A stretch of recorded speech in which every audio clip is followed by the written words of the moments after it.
Apreciables hermanos, en la gracia de nuestro Señor y Salvador Jesucristo, reciban un fraterno saludo de paz a vosotros. En esta ocasión, que el Dios Todopoderoso nos permite llegar hasta sus hogares, vamos a ocupar ese tiempo para meditar en la palabra de nuestro Dios. El tema lo vamos a titular La asombrosa autoridad de Jesús. Quisiera que me acompañen, vamos a orar para pedir la dirección a nuestro Dios. Bendito y eterno Padre que está en los cielos, le alabamos y le bendecimos, porque usted es digno de suprema alabanza. Usted es el creador de todas las cosas y el que sustenta todo por medio de su palabra, el que nos corona de favores y de misericordias, el que sacia de bien nuestra boca. Gracias, bendito Dios, por todos esos beneficios, por todas esas misericordias. Perdone, oh Dios, todos nuestros pecados. Y en esta hora queremos meditar en su palabra y queremos la guianza de su Espíritu Santo para poder ser edificados por medio de su palabra. Que no regrese a usted vacía, sino que sea prosperada y que cumpla el propósito por el cual usted la envía a cada uno de nosotros. Bendice, Señor, a nuestros oyentes, y todo te lo pedimos y agradecemos en el nombre de Cristo Jesús. Amén. Muy bien, mis estimados hermanos, vamos a empezar nuestro tema de este día, el cual es la asombrosa autoridad de Jesús. Para ello, mis apreciables hermanos, vamos a leer lo que dice el Evangelio según Juan en el capítulo 5, versículo 17 al 31.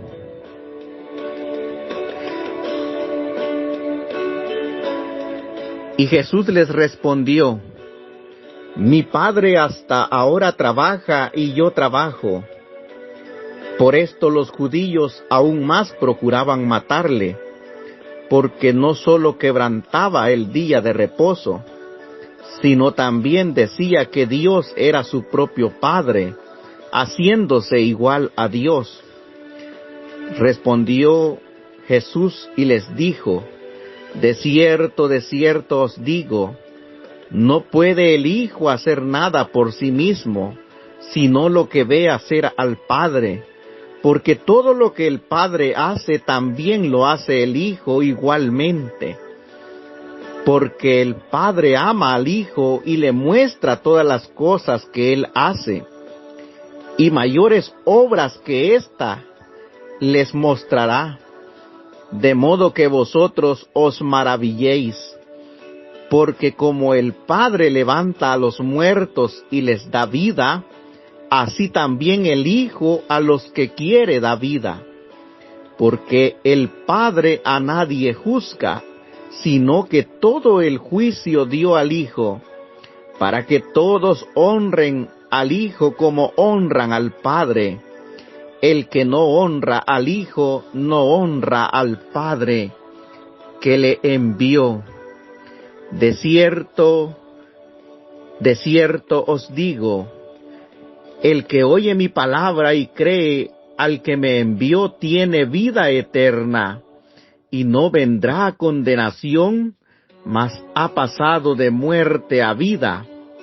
De cierto os digo, viene la hora y ahora es, cuando los muertos oirán la voz del Hijo de Dios, y los que la oyeren vivirán, porque el Padre tiene vida en sí mismo. Así también ha dado al Hijo el tener vida en sí mismo, y también le dio autoridad de hacer juicio, por cuanto es el Hijo del Hombre.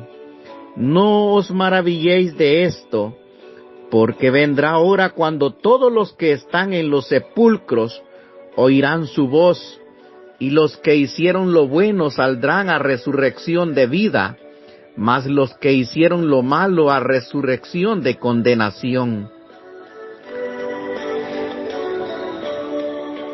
Después que el Señor sanó a un paralítico en el estanque de Betesda, los judíos comenzaron una persecución a muerte contra él, porque había realizado este milagro en un día de reposo.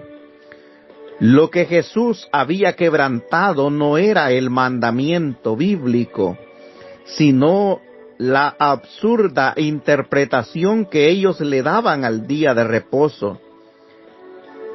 En otra ocasión el Señor les dijo que se podía hacer bien en el día sábado. Y también Él afirmó ser el dueño, el Señor del sábado.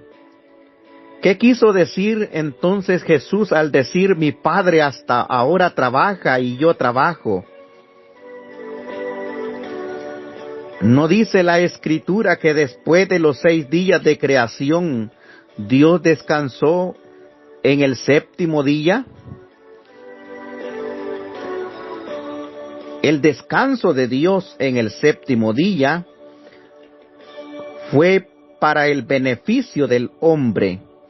Marcos 2:27 dice, el sábado fue hecho por causa del hombre, y no el hombre por causa del sábado. Las Sagradas Escrituras dicen que Dios no necesita descanso, Él no duerme. Salmos 121, 3 y 4 dice, he aquí no se adormecerá, ni dormirá el que guarda a Israel.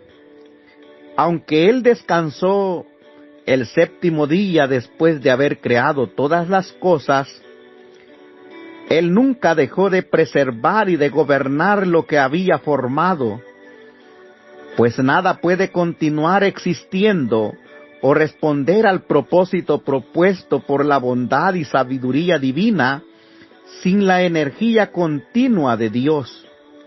Dios sigue haciendo continuamente obras de misericordia y de bondad, proveyendo para las necesidades de sus criaturas y manteniendo en equilibrio la naturaleza.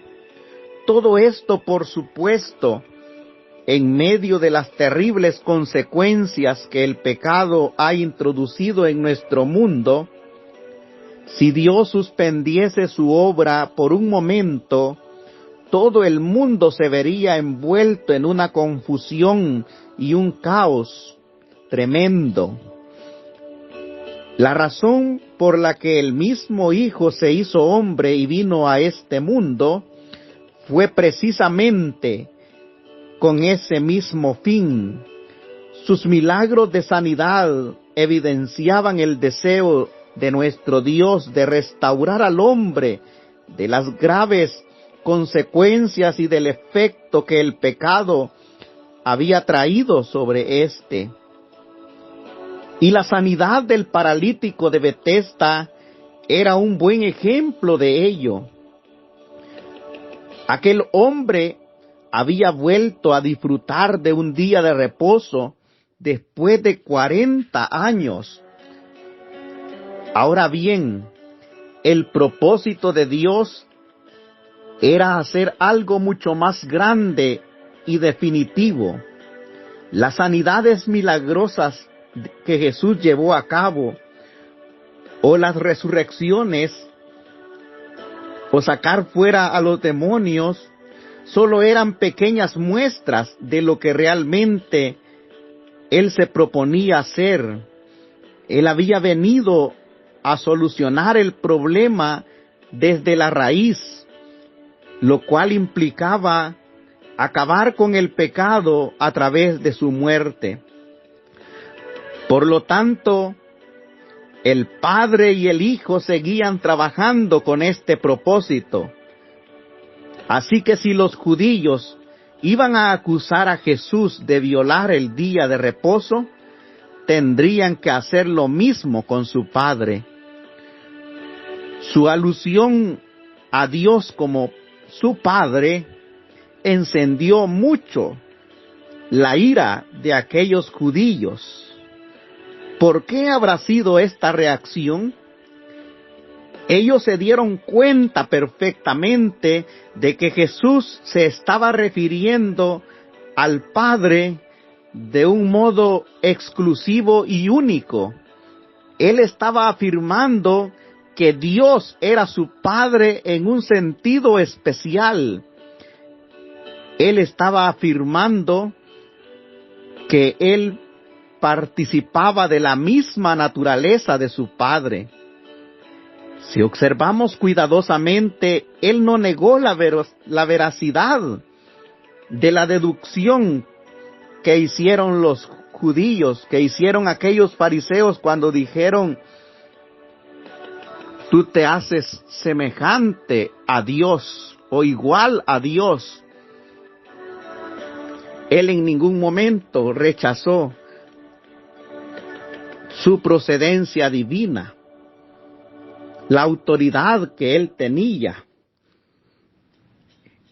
Y por el contrario, Jesús explica su relación con el Padre.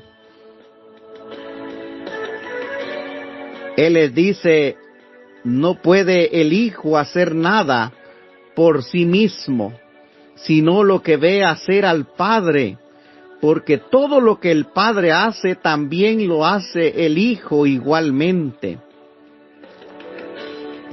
En esta discusión extendida, Jesús explicó a los líderes religiosos algo de su naturaleza, de su relación y de su trabajo que él tenía con Dios el Padre.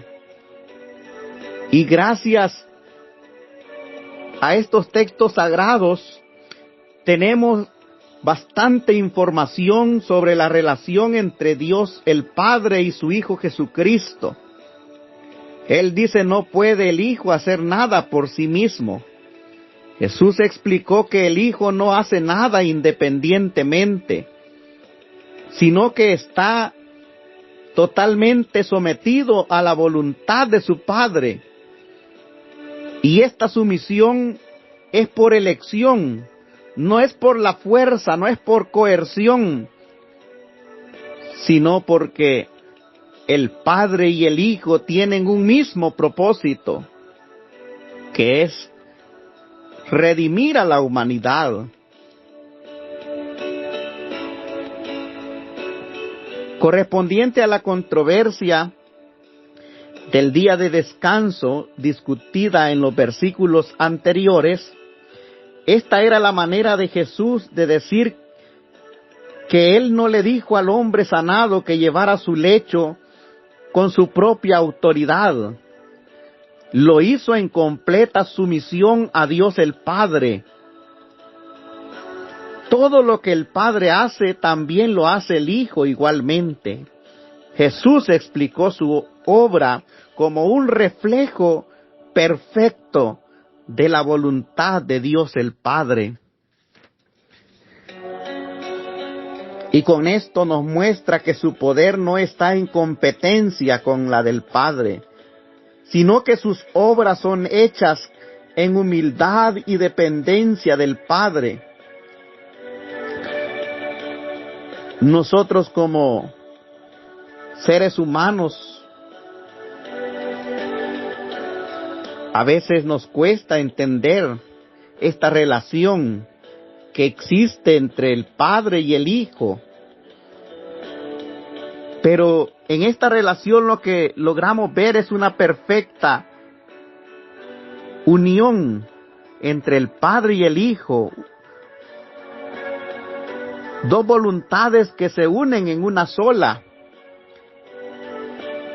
Pero también logramos apreciar todo el poder y toda la autoridad que el Padre delegó en el Hijo. Y Jesús lo afirmó en Mateo 28:18. Toda potestad me es dada en el cielo y en la tierra. El Padre le dio todas estas cualidades, compartió de esa naturaleza con su Hijo. En muchas de las citas del apóstol Juan encontramos la expresión de que Jesús es el unigénito del Padre. Y en nuestro lenguaje, unigénito significa único, pero esa definición se queda corta para lo que realmente significa esa expresión de que Jesús es el unigénito del Padre.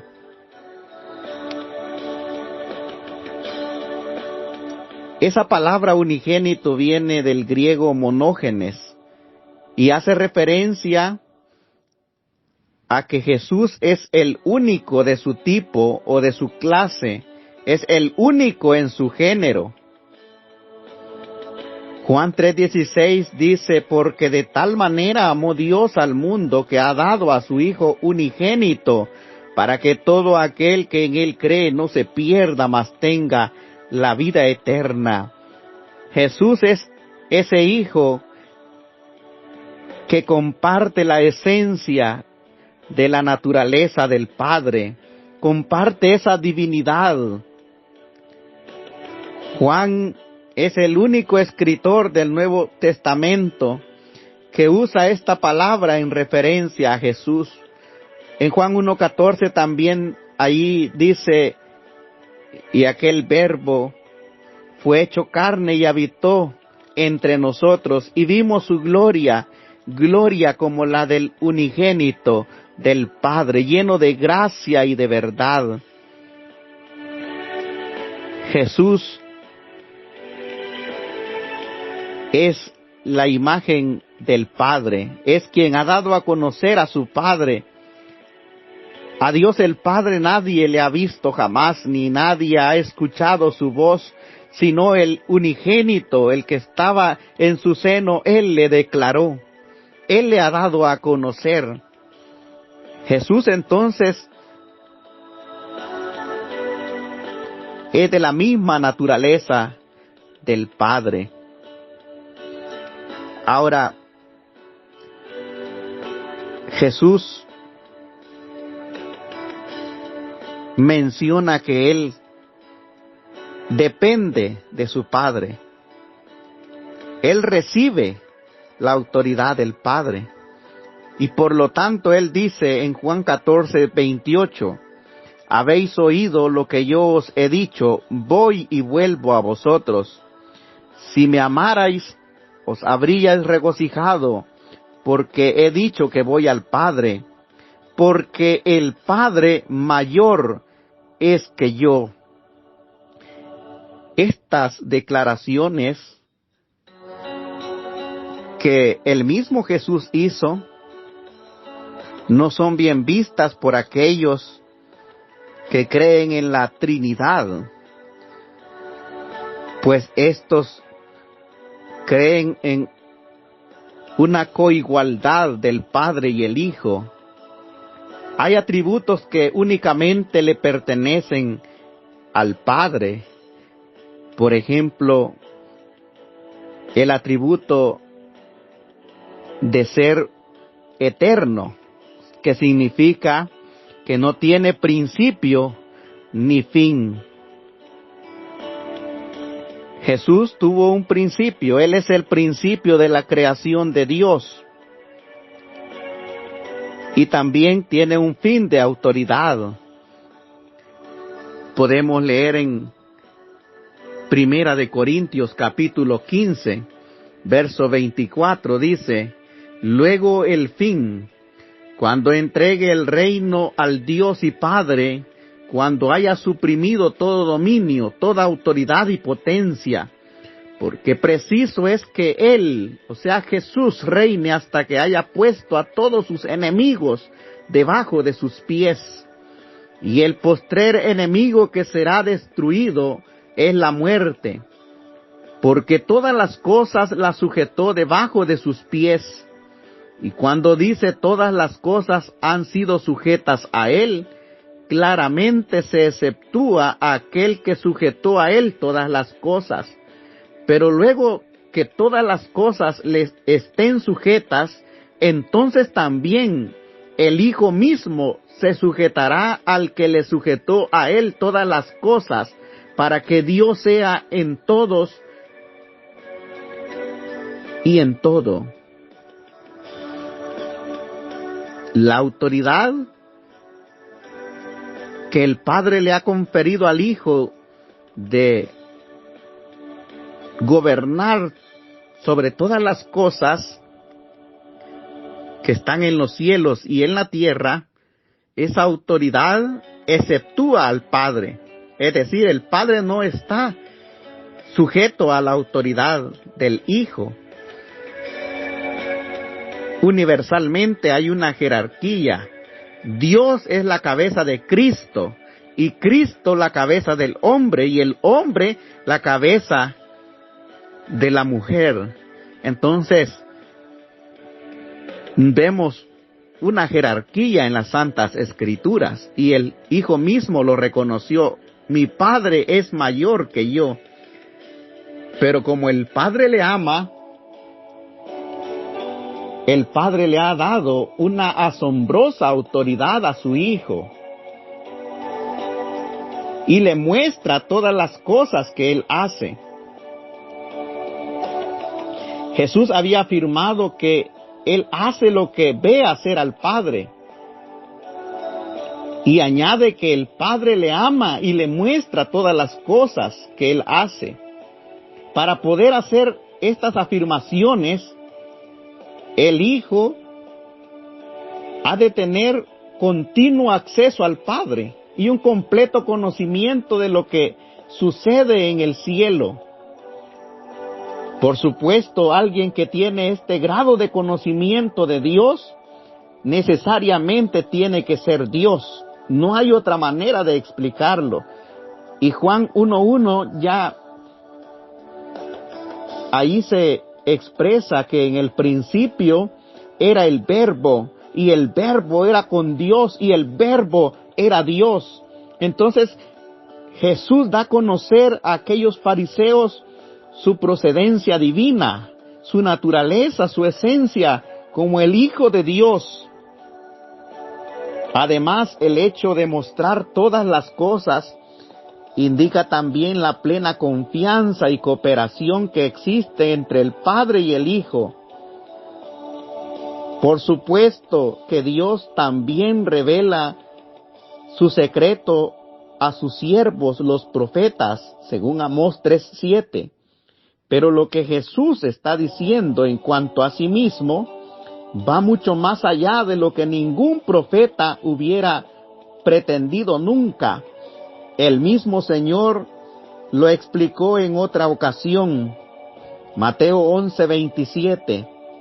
Todas las cosas me fueron entregadas por mi Padre, y nadie conoce al Hijo sino el Padre, ni al Padre conoce alguno sino el Hijo y aquel a quien el Hijo le quiera revelar.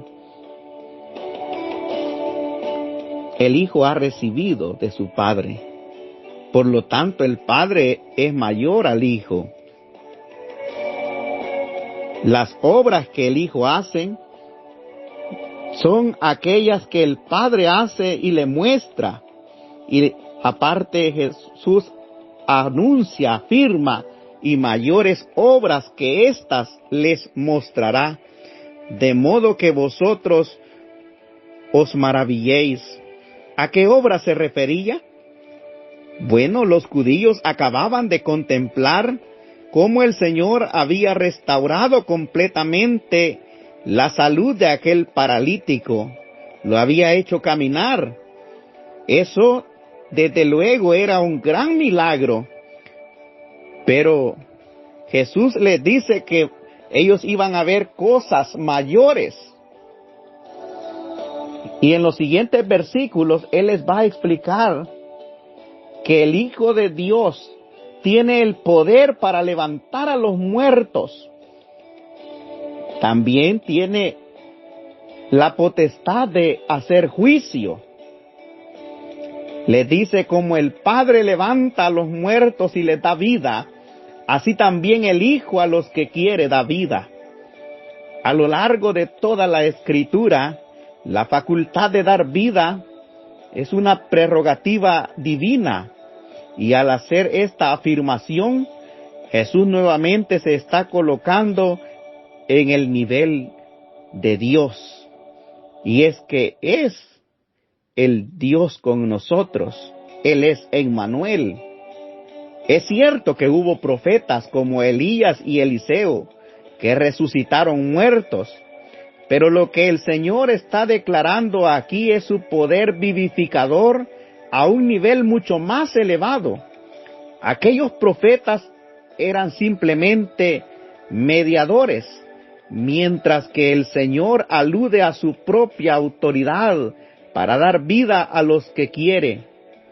Por otro lado, su capacidad para dar vida iba más allá del orden natural, abarcando también la vida espiritual. De hecho, esta era una de las obras maravillosas que había venido a hacer. Con esto coincide la presentación que encontramos de Jesucristo en el primer capítulo de Apocalipsis, capítulo 1, verso 17 al 18, en donde Él dice: yo soy el primero y el último, el que vivo y estuve muerto, mas he aquí que vivo por los siglos de los siglos. Amén. Y tengo las llaves de la muerte y del Hades. Jesús tiene ese poder para dar vida, esa potestad que le ha sido conferida por su Padre. Sigue diciendo, el Padre a nadie juzga, sino que todo el juicio dio al Hijo. Nos encontramos aquí con otra de las funciones delegadas por nuestro Dios, y es la de ser un juez. Jeremías 25:31 dice: Jehová tiene juicio contra las naciones, Él es el juez de toda carne. Una vez más encontramos esta prerrogativa divina, la cual es ejercida por el Hijo. Y notemos su carácter universal. Todo el juicio dio al Hijo. Naturalmente, para que el Señor Jesús haga esta obra, es porque Él tiene un conocimiento absoluto y una justicia perfecta. Y puesto que lo tiene, el Padre ha honrado al Hijo encomendándole la facultad de juzgar al mundo, le ha dado ese privilegio. Veamos lo que expresó el apóstol Pablo cuando se encontraba en Atenas. Hechos 17:31 dice: por cuanto ha establecido un día en el cual juzgará al mundo con justicia, por aquel varón a quien designó, dando fe a todos con haberle levantado de los muertos.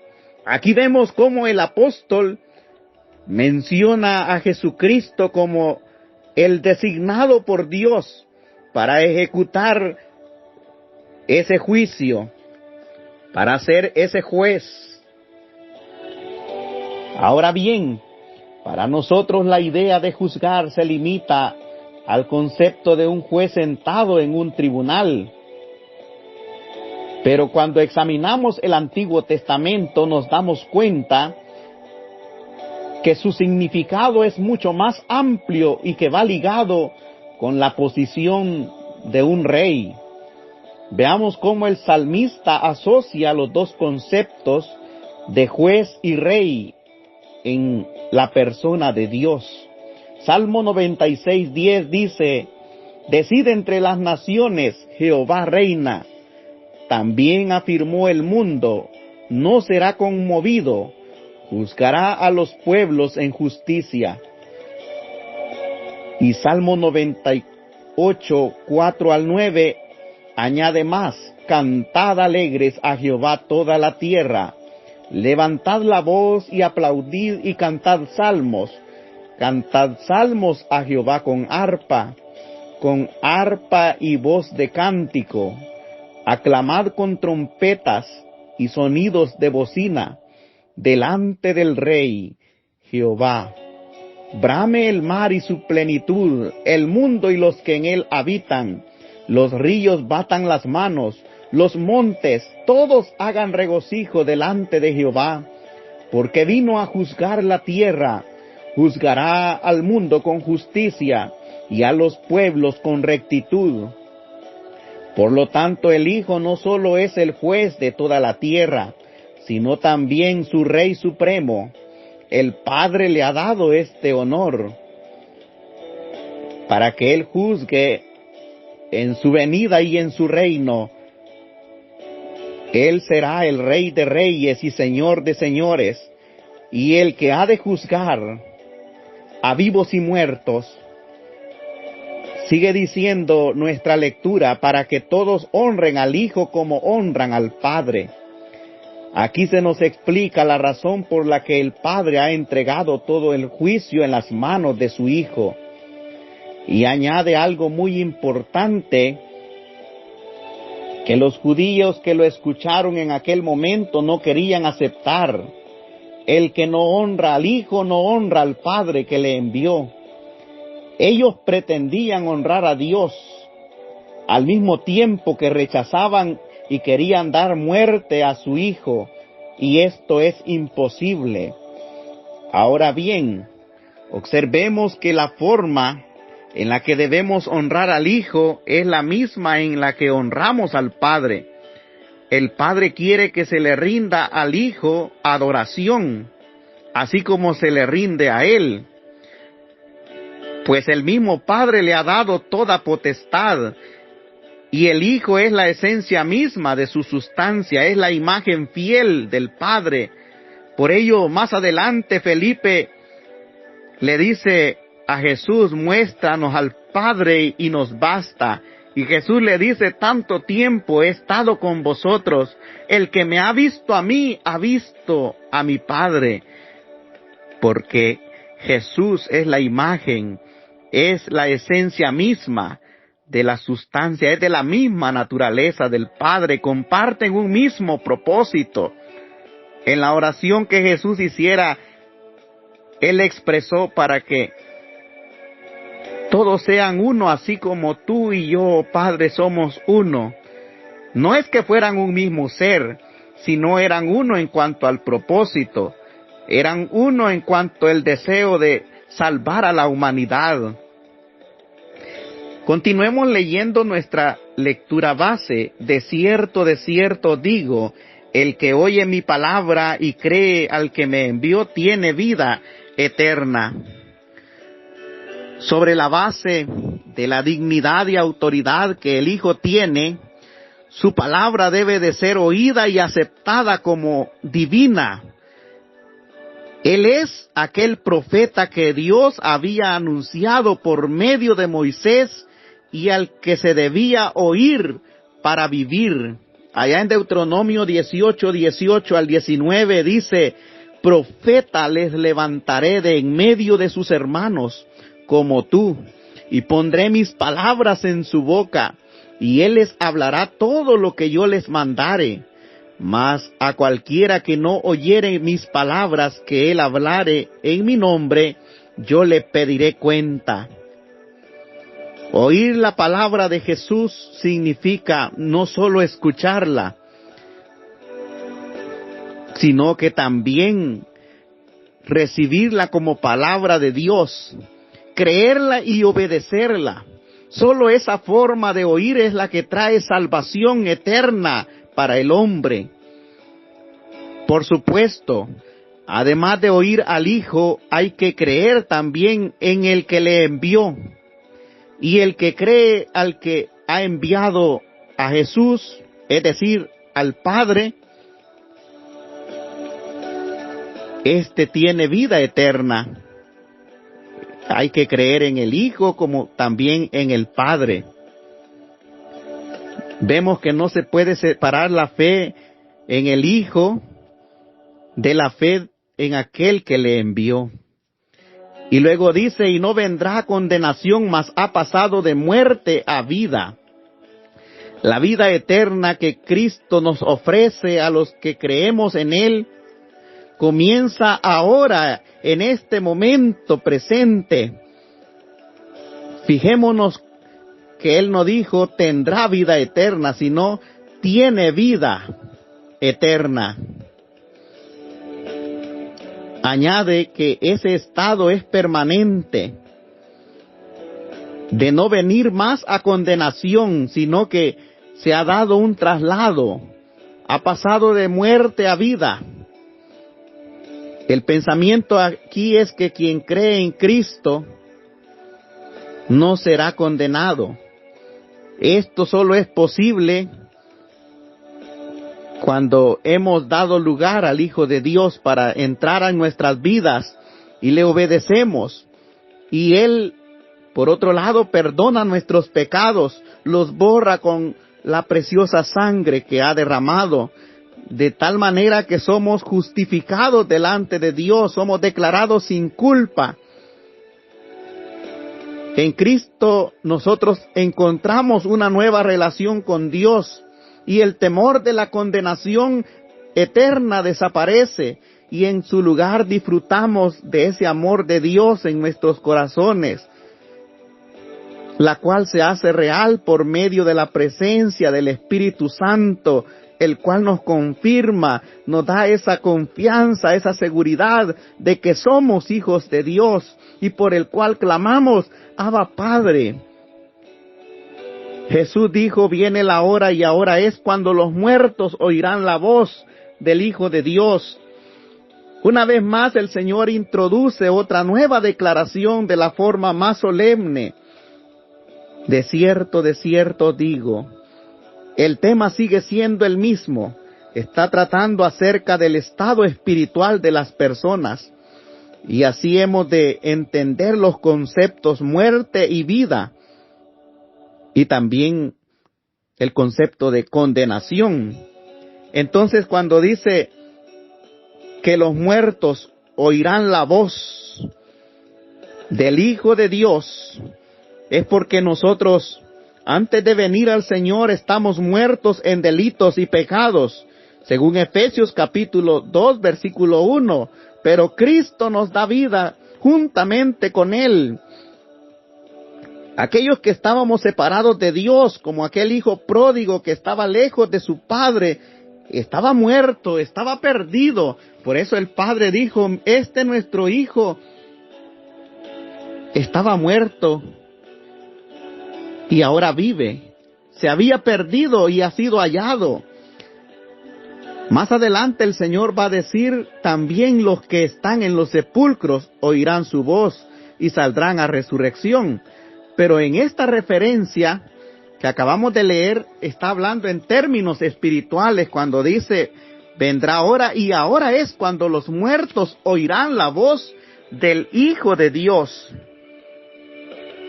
Es decir, aquellos muertos espiritualmente van a escuchar esa voz, ese llamamiento, y el Señor le dará vida espiritual.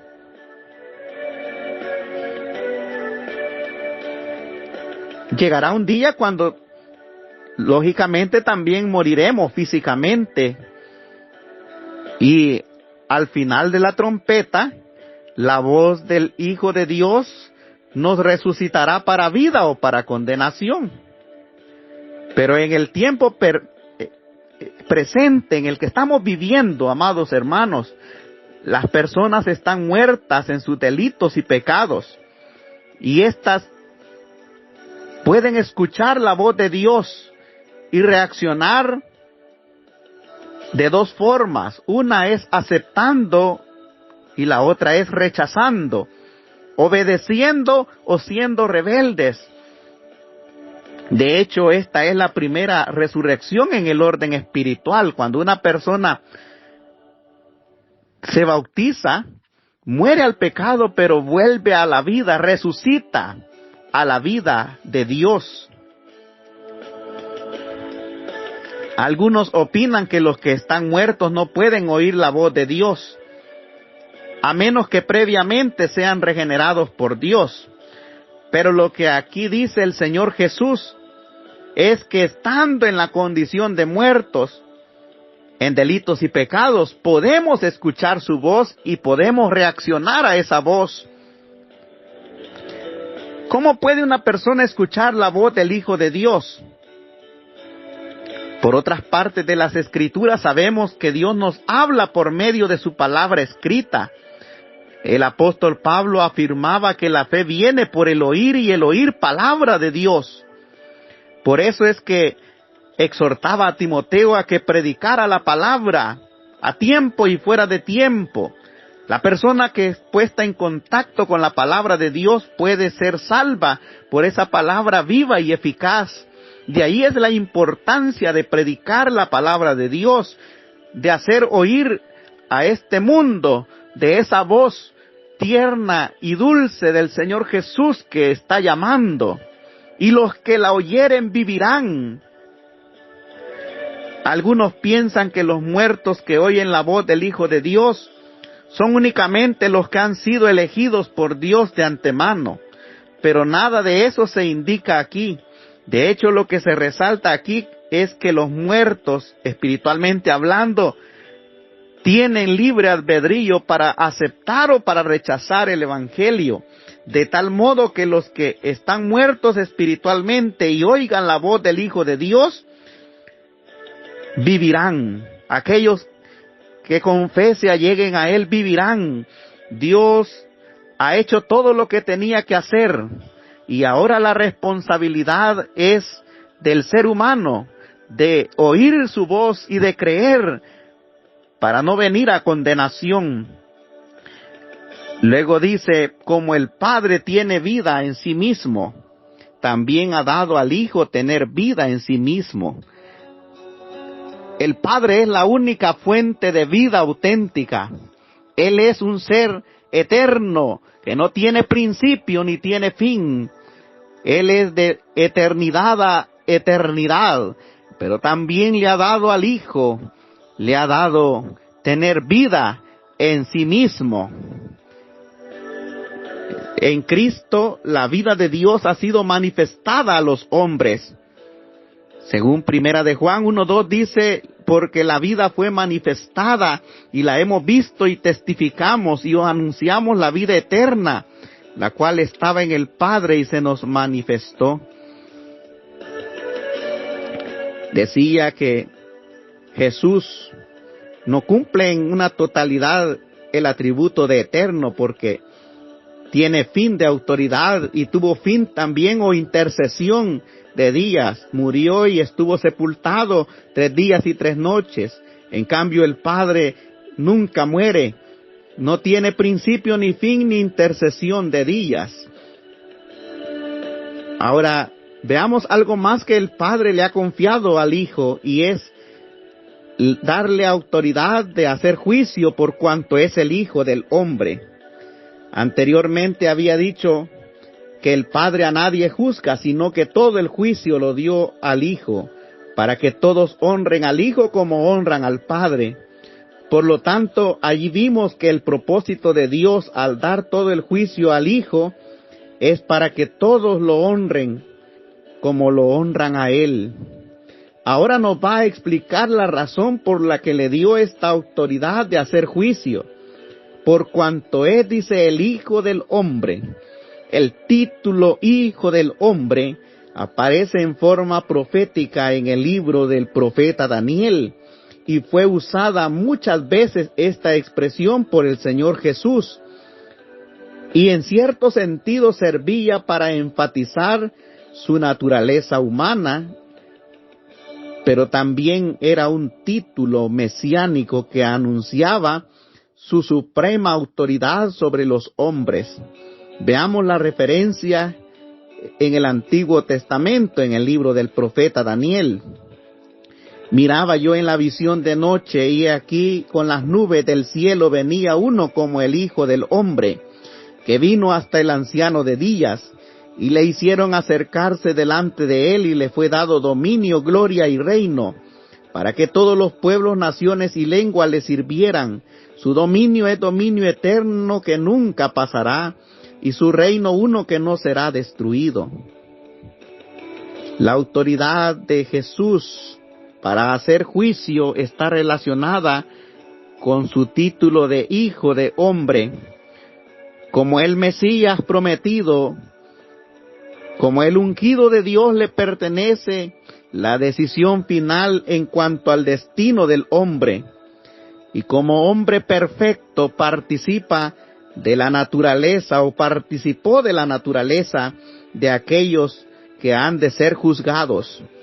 Y en función de esto está capacitado para ejercer la función del juicio. Es importante subrayar que Él mismo vendrá a ejecutar el juicio. El mismo que vino a salvar a los hombres mediante su muerte en la cruz, vendrá también para juzgar. Una vez Él ha hecho su función, su trabajo, su papel de Salvador, pero en el futuro también el Padre le ha dado la función o el papel del juez.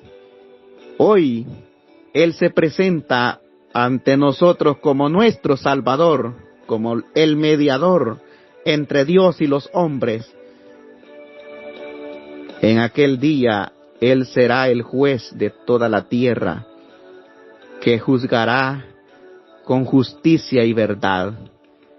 Alleguémonos a Él hoy que tenemos la oportunidad.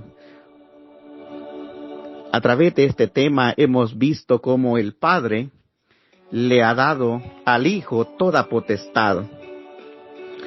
Le ha dado vida en sí mismo, le ha dado el juicio, le ha dado el poder para dar vida a los muertos.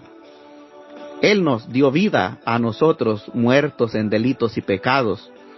Y en el día postrero, en la resurrección, físicamente también nos levantará a todos los que estemos en los sepulcros. Unos resucitarán para vida eterna y otros para condenación y confusión perpetua. Llegará el momento en el cual tendremos que comparecer ante el tribunal de Cristo. Preparémonos hoy que tenemos la oportunidad. Que nuestro Dios bendiga su palabra en cada corazón. Paz a vosotros.